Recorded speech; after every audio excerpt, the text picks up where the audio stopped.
Good morning. Ngasi card message yang ngasi ko ngasi card message se koi gi rashi gi matung ina ko ka trying to katang phuk jage trying to shidagi shai shai gi rashi ma pado khala khala ka tumai taro gi yang binara se ko ado ahan bas da leire ko ani shu bas da leire ahum mari manga taruk taret nipan mapan tara tara mathoi Tarani toy. Koi ahan ba koi gi mesh rashi ko mesh rashi gi na kai message la ka pe ding ase ko mesh rashi gi na sele se ko katang stress kum ba yam na leiba no mit oina oire ko ha de stress leiba katang gi was na na hachang kum ba kai kum ba so katang nuai ta ba khota ba na pire ko ani shu ba brish rashi gi na sele no ko energy yam na energetic oi gani ko thabak to matam da yam na positive oina tau ke khot ke na khali chat piu ko sidana mule ki ga no kai no ma to matam da ko ha di thaba ma ho matam da thaba ama pai matam da ko ha di aki bage ka adum mayam do loin thado ko silai se ko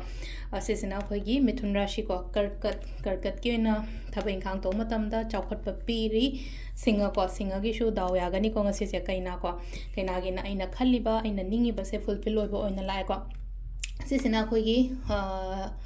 tulagi su amuk leina ko hadi engonda haitare ko hadi relationship ta oiro natraga thaba inkhang do oiro ko aphaba oina lakpo to hadi relationship ta haraga emotionally connected oiba khotpa ma thabak ta ga haraga su thabak ta growth kumba kai gumba level mai taraga mathangi sina akhoi gi kaino oina oire ko hadi brichik rashi gi yamna honna ga da matam oina ko oi ko hajik se honna full effort kumba kai gumba mai thada bi danu gi na amaka leise kaino oina oire silaise koi gi yetpa khotpa gumba kemta leiroi aphaba gumba changai ko next is na ko makar ge su success and positivity ni ko laise khana ba chaina ba khotpa katang avoid to ko kaino ge na sisina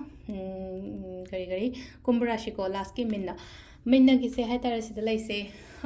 khandang khalaga laita ba hai tara ko thabak se ngai raga dang mai lak chajani da ko chajani da haina tawraga leiraga di hadi engon da lakpa oi roi ba du gi potom ko adu na kai to batai ai do hai tara sida ngai do shur pudi ai changjan ge hona san ge ai tau ke haina da mai tawra khan bi ba adu se leira ko gi rashi gi matung ina tarot card reading na thank you